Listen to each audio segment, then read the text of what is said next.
Good evening. This is EBN TV Prime Edition. My name is Consolata Chibalonza. Do feel welcome and ready. I do hope you're ready to receive what we have prepared for you this amazing evening. Now, kicking us off, the National Assembly Committee have begun examining the 2023 Affordable Housing Bill. Earlier today, the Parliamentary Committee met with the officials of the National Land Commission to inspect and assess the use of public land in the construction of affordable housing. The committee and the NLC discussed the allocation of public land to county and national governments for the purposes of the affordable housing.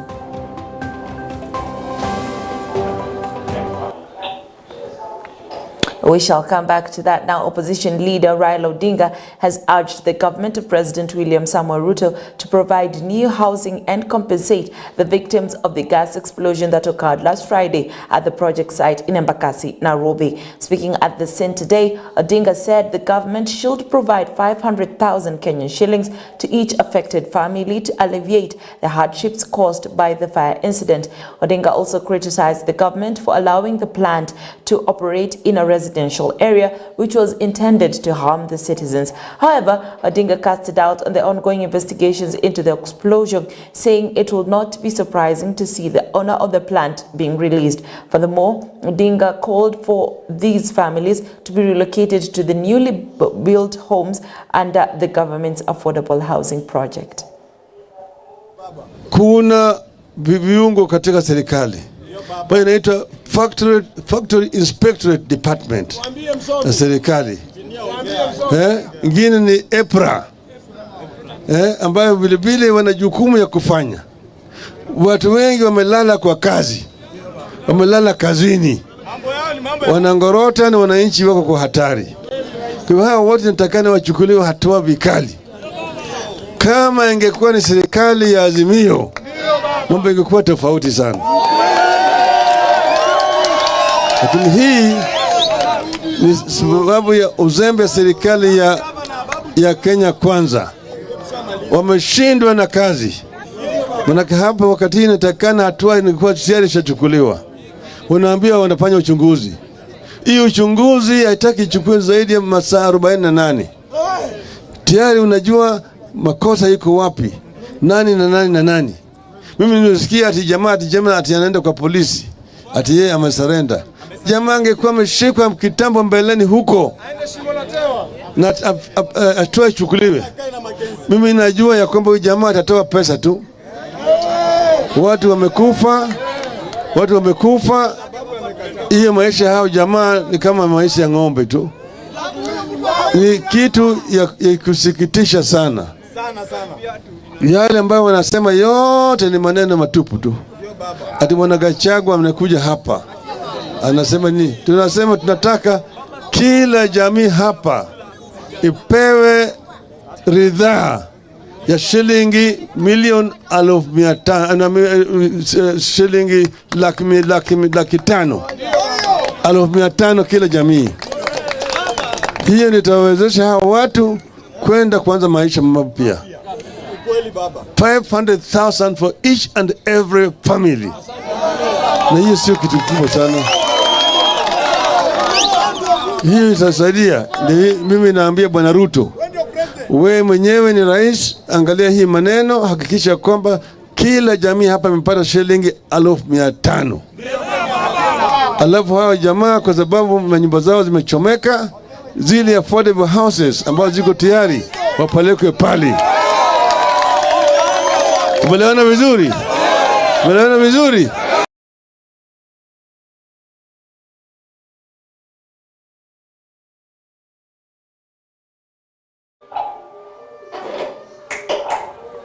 Now, 4 suspects in the Embakasi gas explosion case were on Tuesday arraigned in court in a miscellaneous application. The Directorate of Criminal Investigations, that is the DCI, sought to have the suspects Derrick Kimathi, Joseph Makau, David Walunya Ongare, and Marianne Mutete Kioko remanded to complete investigations against them. Kimathi is the proprietor of the illegal gas filling plant in Bradi, Embakasi East, where fire broke out on Thursday night, killing 6 people and injuring nearly 300 others.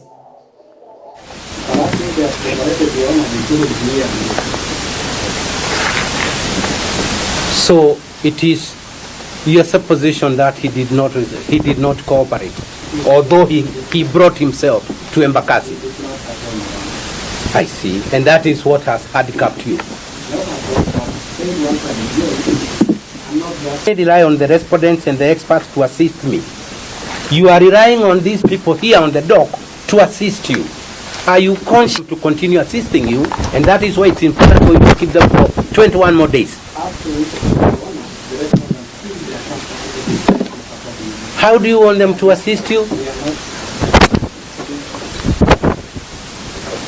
Paragraph number 12. If they are released, they will prejudice investigations. Are they involved at all in investigations? Or are investigations wholly in your hands? I'm talking about my client, the first respondent. Do you have any evidence until now that he has done something towards that end? You are very fond of this preliminary investigation. Do you have a copy? Would you be fair enough to let me look at it so that I see the jeopardy is causing? I see. So you want the court to accept your word as gospel truth. The investigations you are conducting, are they wholly in your hands, or is there any assistance you expect from my client? Who is in charge of investigations? Don't worry. I'm paid to do that. My client has absolutely nothing to do with investigations, right? So you are using him in investigations. The post-mortem, do you expect my client to conduct it or to be part of it? And you talked about safety and national security. Does the state owe every one of us a duty to be provided with security?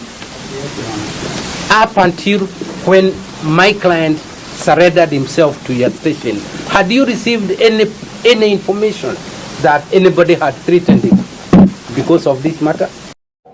Former ICT Principal Secretary Sami Itemere has been set free in a 122 shillings million theft case by the Nairobi court. Milimani Chief Magistrate Lucas Onyina granted the application, noting that the prosecution bears the burden of proving the case beyond reasonable doubt. His co-accused persons, including Kakamega Deputy Governor Ayub Savula and his two wives, will however have to go through the trial. Those off the hook include Itemere and the 12 others, namely Edith Nkanata, Amos Matanga, Gladys Bora, Gladys Monyika, Jessica Ateka, Rachel Wanjiru, Nelly Kibocha, Sami Makau, Martin Njoroge, Hannah Wangare, Edmundi Munene, and Victor Owen.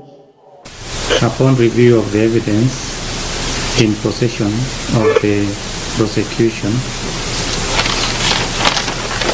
the prosecution counsel, Mr. Kinyanjui, relied on the provisions of Article 157 of the Constitution, Section 87A of the Criminal Procedure Code, and the decision to charge guidelines. None of the defense counsel on record opposed to the application to withdraw the charges against the aforementioned accused persons. The point for determination is whether the application made by the prosecution is merited, and that is whether there is good ground for withdrawal of the charges as against the aforementioned accused persons. The prosecution bears the burden. Of this case, a total of 13 witnesses have so far testified. The gist of the reason given by the prosecution is that upon review of the evidence in their possession, they do not consider it tenable to proceed with the charges against the aforementioned accused persons. The court is an impartial arbiter. It ought not refuse such an application where the party who has the burden of proving the charges has indicated doubt on his ability to discharge the burden of proving the charges based on the evidence in his possession, only part of which has so far been adduced in this trial. For these reasons, I find no reason to warrant denial of the application because the reasons given are good enough to support the said application. Excuse me. Therefore, the prosecution is permitted to withdraw the respective charges against the accused persons. Still at the courts, drama unfolded in the Murang'a court after elders from the Kikuyu community began singing Mau Mau songs while awaiting the reading of charges they were accused of being among the members of the outlawed Mungiki sect. These 21 lead elders were arrested and charged for allegedly being followers of the Mungiki sect on December 31st, 2023 at the Mukurewa Nyagathanga temple, where they were attending a Thanksgiving event to mark the end of the year and pray for blessings for the new year. The case did not proceed as efforts by the court clerk to silence them proved futile. However, the prosecution requested the court for more time to bring evidence into the case.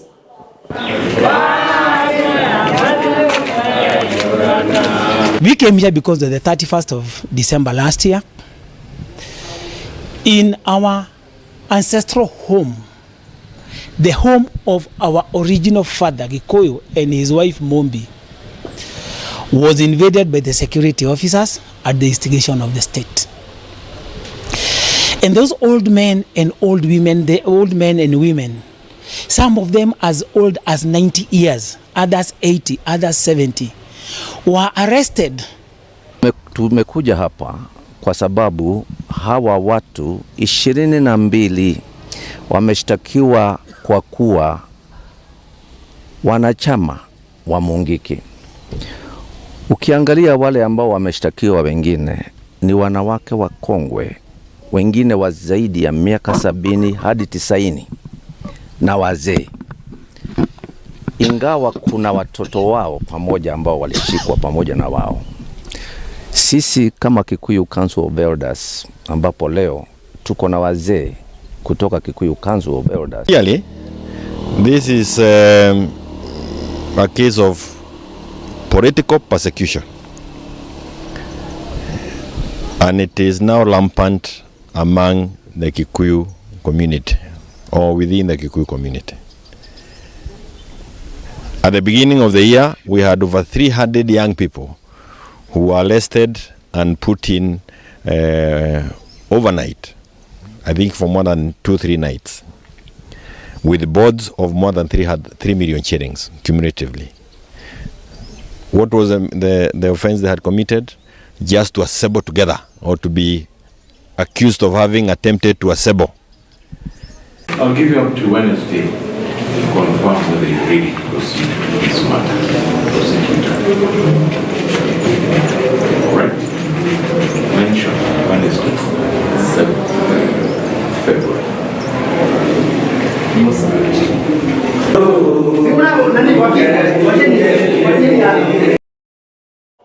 Now still in the courts, and finally the chief of Ruku in South Imenti, Meru County, along with a village elder, were brought before court today facing charges of murder of a resident of the area. The two are accused of a murder that occurred in August 2022, where one Gideon Mushugu was found dead in the Uruku area of South Imenti, Meru. Edward Muridi, the magistrate of the Meru court, has ordered both of them to undergo mental evaluation before their case is heard on the charges they are facing. You already have secured counsel, so the DPP, the deputy registrar, will not need to appoint one for you.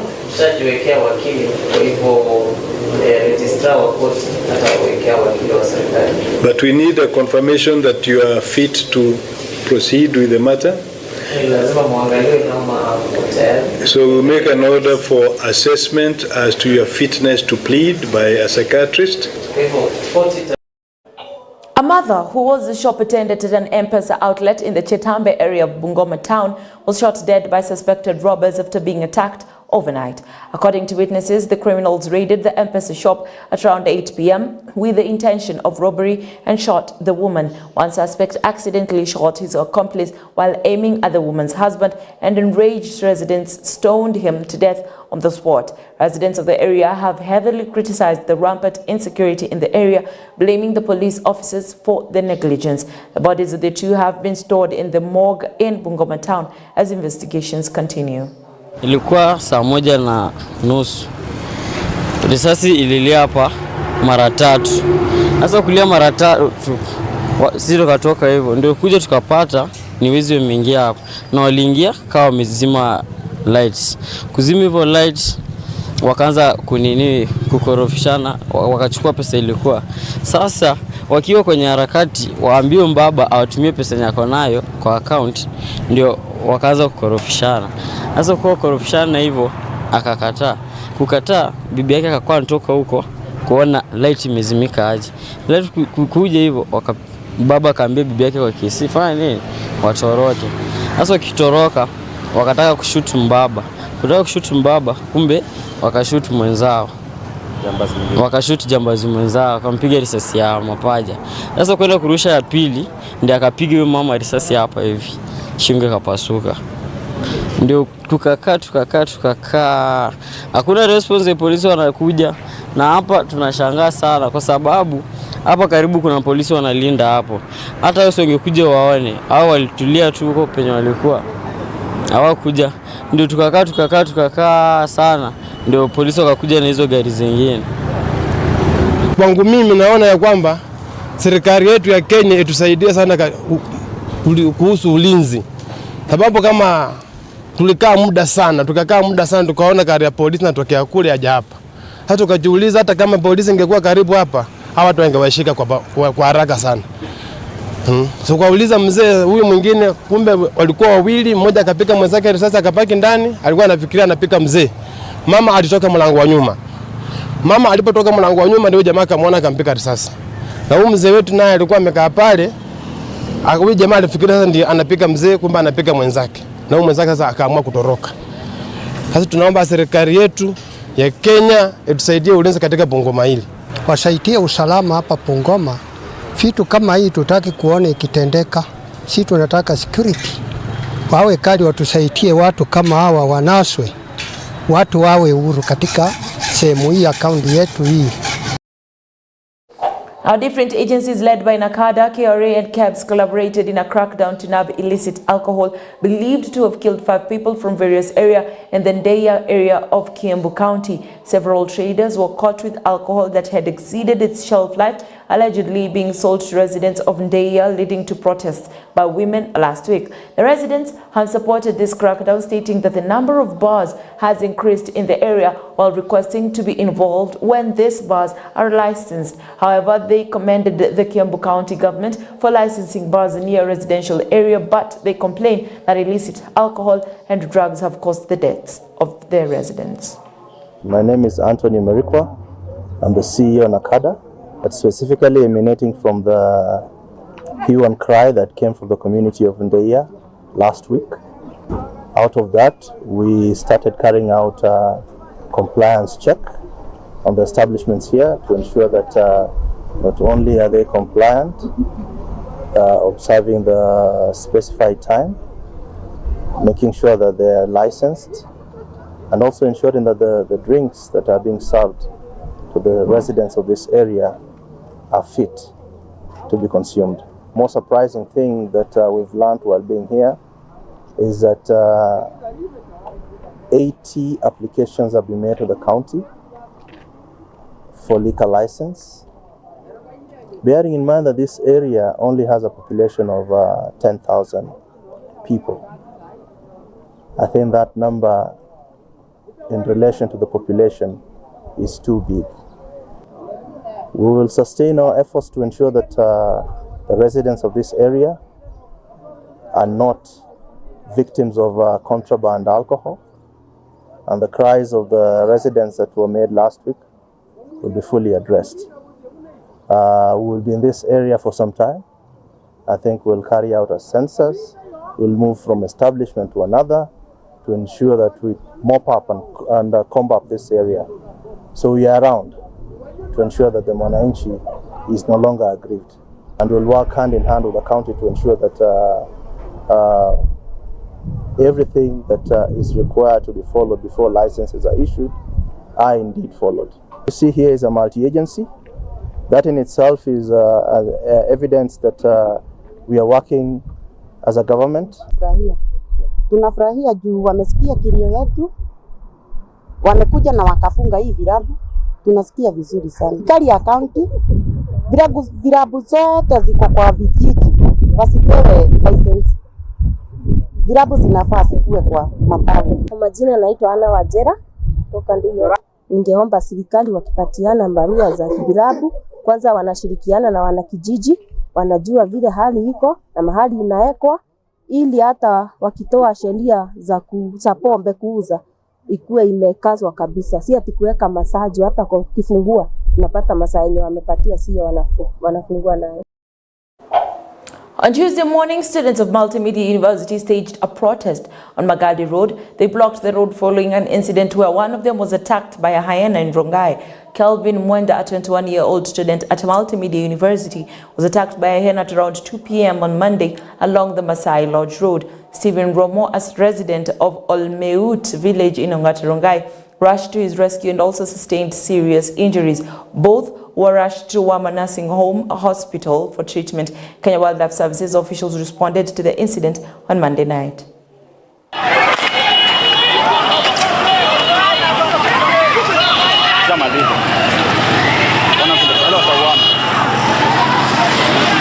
Huko Lekasasi ni mahali ma residents wanaishi. Si eti ni mpaka ya KWS ama useme eti ni mpaka ya KWS na watu. Lekasasi ni katikati kwa nini kwa residents. Lakini fisi ikaenda mpaka huko, ikatoa huko, ikamuumiza. Kuna jamaa alimsaidia aitwaje? Kumrescue. Huyo jamaa pia ameumia, wote wawili. Aliumwa mkono, ana kidole. For the longest time, kama comrade tumekuwa tukisafa. Tunatakiwa ndani, tunatakiwa hapa nje na watu wa Bangla, alafu nje watu wa KWS hawawezi shughulikia maslahi yetu. Wanaacha hizi zinatuuma, zinatukula. Saizi kijana wetu haezi ona.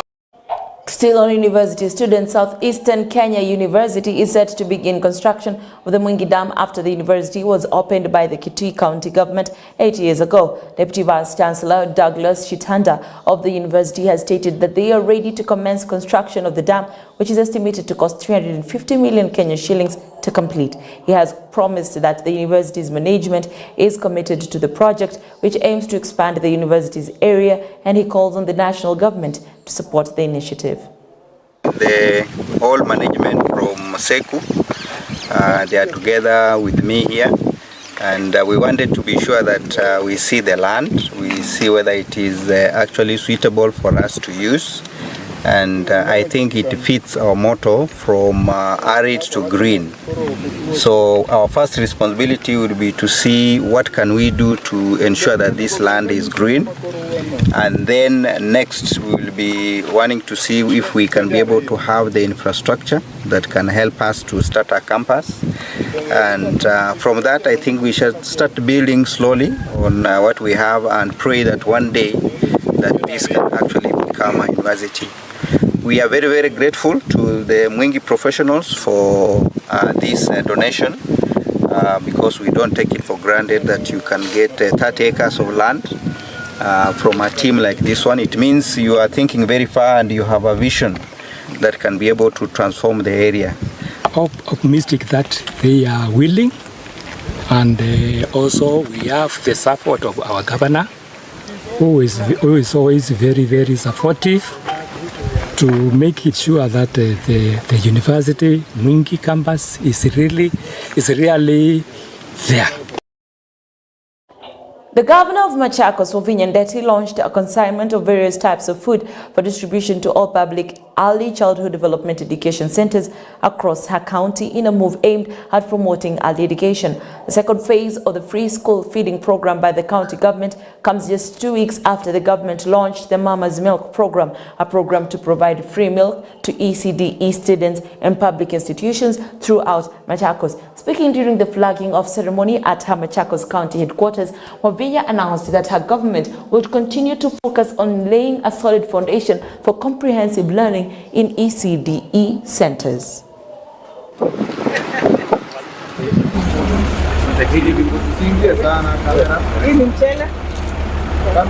This is what? The rice.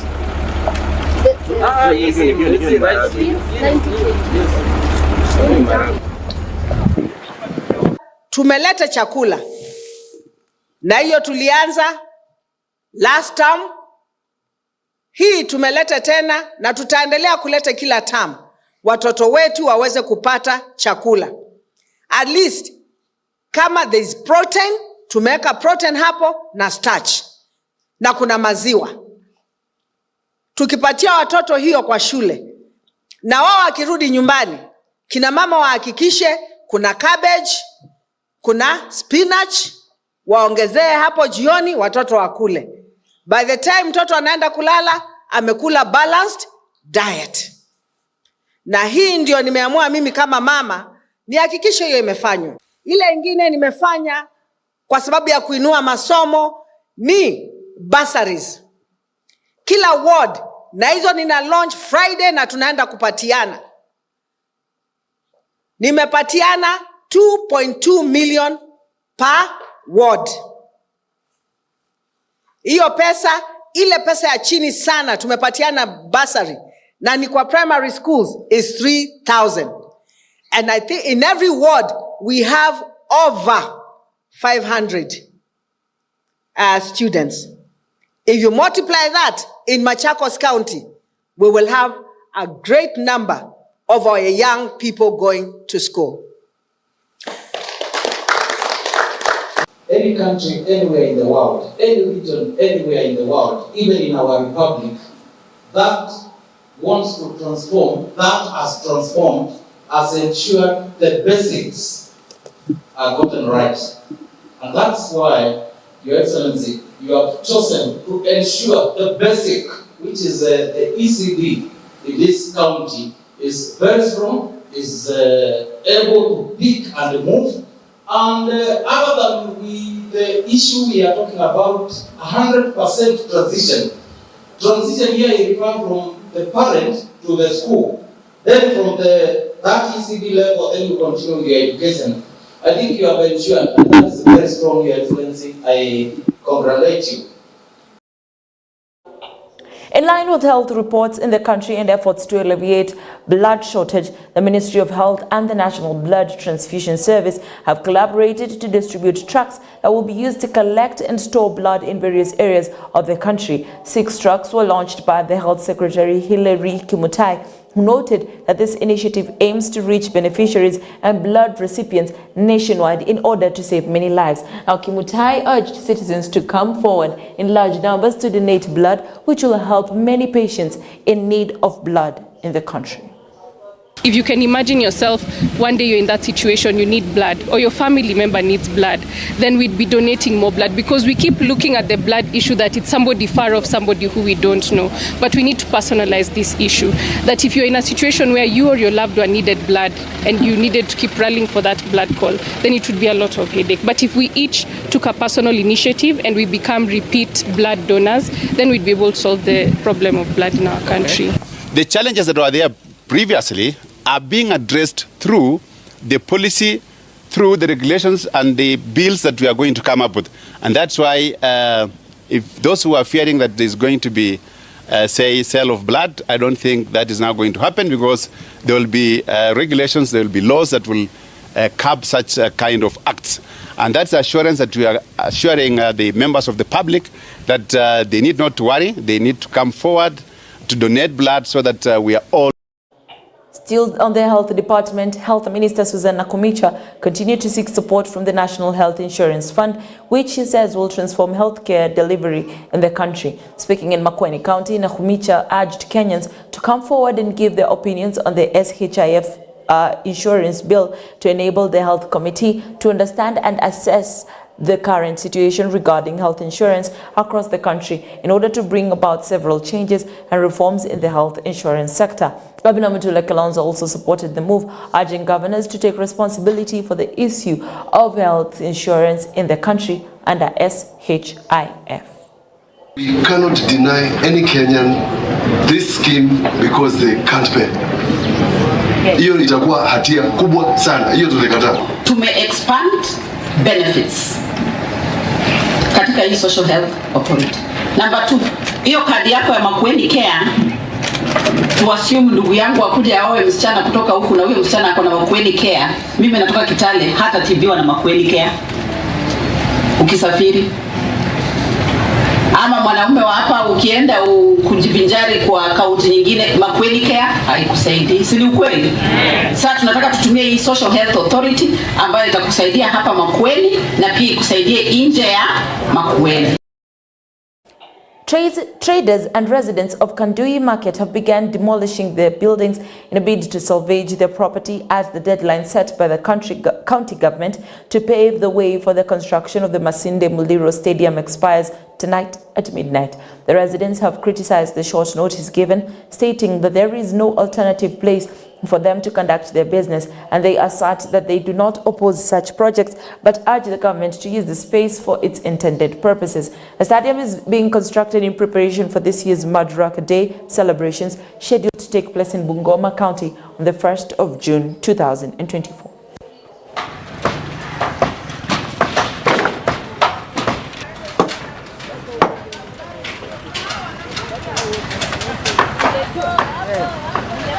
Ruto, umejua jengi zani. Watoto na hiyo maisha baba. Unataka kusika watoto atusipeleke shuleni. Si tutatoa wapi pesa kwa hiyo ameangusha tuka baba. Baba kweli usituache gizani tusikilie mkono. Mungu uliye juu. Mimi baba kwa ninaama na mashini sitaenda wapi? Baba ndio sana. Ama sasa wewe rais wetu unatupangiaje kandu hii? Kandu hii na sisi wote hatutaenda kuishi ndani ya stadium. Sisi hatutakula kwa stadium. Yes. Sasa tutaishi aje? Tutakula aje? Yes. Unatujengea stadium ndio. Tutaishi kwa hiyo stadium. Yes. Tutapeleka watoto wasome kwa stadium. Wakule chakula yao kwa stadium. Hakuna. Sasa hii maisha yetu tutaipeleka wapi? Upande huu ambao unabomolewa leo, vijana zaidi ya 1000 walikuwa wanapata riziki zao mahali pale. Kulikuwa na vijana wa kinyosi, vijana wa vibanda wakipata riziki zao kila siku mahali pale. Na ahadi ya rais wetu ni kwamba kila mwaka anataka kutengeneza nafasi za kazi kama 1,100 na zaidi. Na sasa tunauliza, hawa vijana wamebomolewa karibu vijana 1,000. Hawajepangiwa mahali ambapo wanaenda, hawajaelezwa wanafanya nini, vibanda vinabomolewa. Sasa swala ni hii, hawa vijana wanaenda kufanya nini? Unasikia wameleta 1.2 billion, wanataka kujenga hii stadium. Lakini hawa viongozi wenyewe hawajai hata simama kusaidia. Hata tukisema Nzoia, kuna Nzoia FC hapa, kuna hata hapa Bungoma Stars, hawajai saidia vijana hata kuweza kujimundu. Hata county yenyewe ilianzisha tournament, hajui hata ilienda wapi. Lakini wako hapa wanakuja kusema kwamba wanataka kujenga stadium. Hatukatai, tunataka maendeleo ndio, lakini pia wangetupea nafasi ya sisi kuweza kumove. Manake wamevunja, sisi tunavunja maduka, vijana wanapoteza kazi, tumekaa hapa usiku wote. Manake ukiacha duka utakuja asubuhi imevunjwa. Na hawa vijana insecurity inakuja kupanda. With that, we bring a close to today's EBN Prime edition. I thank you very much for being with me from the very start till now. My name is Consolata Chibalonza. Have a good night, and until next time, God bless.